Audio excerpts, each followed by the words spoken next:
Welcome back to Divine Dish.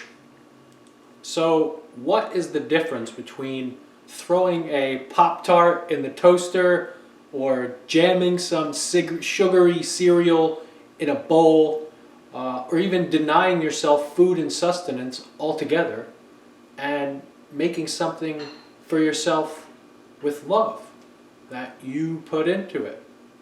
Do you think that if you created a meal for yourself, regardless of how much skill it took, but you put love into it, how much that meal would give to you in return?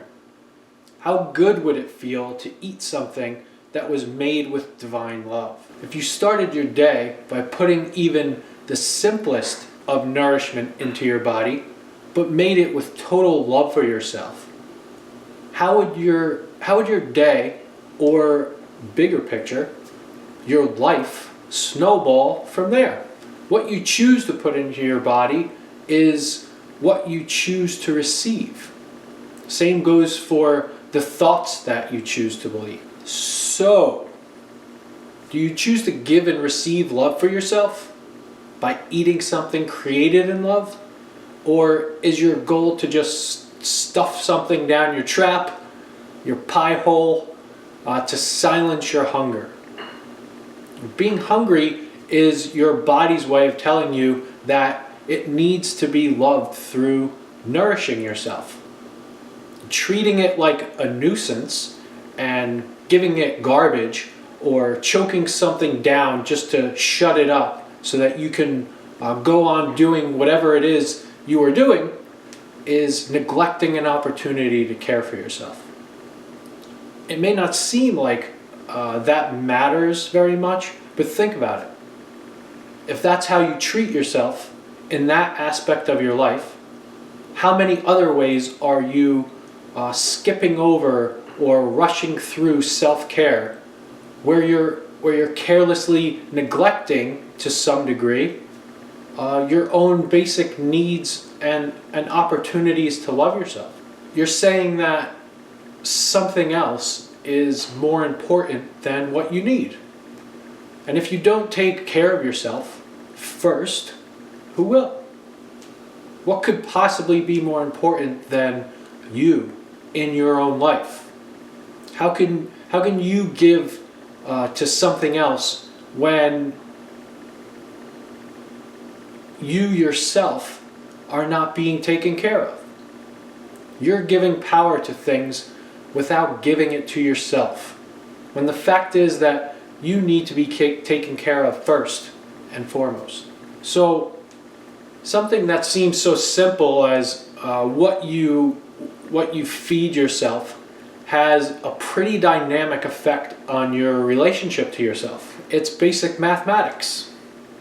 If you don't eat, your body will starve to death. Welcome to Earth. If you eat crap, your body will feel like crap. If your body feels like crap, it's pretty hard to feel good, light, joyful, happy, motivated, peaceful, etc. And if you don't feel good, light, joyful, happy, motivated, peaceful, etc., then you're feeling the opposite. Bad, depressed, heavy, sad, burdened. The list goes on. What do you think you will attract more of by feeling those ways? What if you saw food as a tangible, solid helping of love? And imagine if each time you ate something, that was your experience. You don't have to be a 4-star Michelin chef to love yourself in this way. You just have to put love into what you're cooking. And what do I mean by put love into what you're cooking? It's the thought. It's the thought that you put into it. It's the energy you put into it. And this can be as simple as making a piece of toast. I'm not talking about having to eat caviar and lobster. If you just throw a bunch of shit in a pot with no purpose and just hope that it's edible, it's kind of careless. You're saying, whatever, I'll just feed myself anything. It doesn't matter. I just need something solid in my body so I don't fall over. You know, that's a great goal to have, not falling over. However, if you purposefully pay attention to the detail of each ingredient, even the spices, the herbs, or the seasonings that contribute to the level of flame or heat, the preparation process, the storage of those ingredients. Pay attention to what you intuitively feel like eating.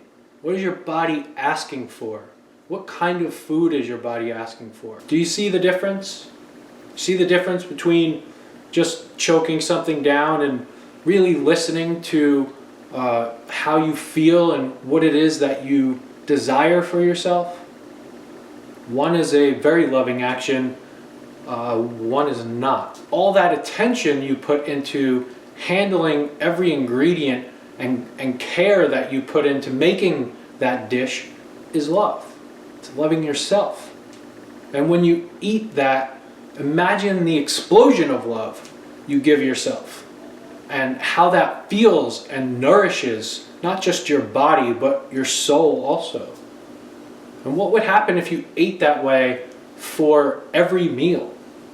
How do you think your body would respond to that? And if your body started to respond in some very delightful ways, how would you start to feel about your appearance? And subsequently feel about yourself? And if you started to feel really good about yourself every day, how confident would you start to feel about yourself? And if you started to feel confident in yourself every day, more and more, in what ways do you think your life would start to change? What would that confidence attract to you? Your perfect relationship, perhaps? Amazing opportunities in many different areas of your life? Career, friendships, happiness, and confidence is contagious. Like attracts like. So click on the links below to join my class on healing body image, your relationship to eating and food, appearance, self-confidence, and many more things in the description box below. And I will see you next time on Divine Dish, where we will get into some basic knife skills and cooking techniques. See you next time.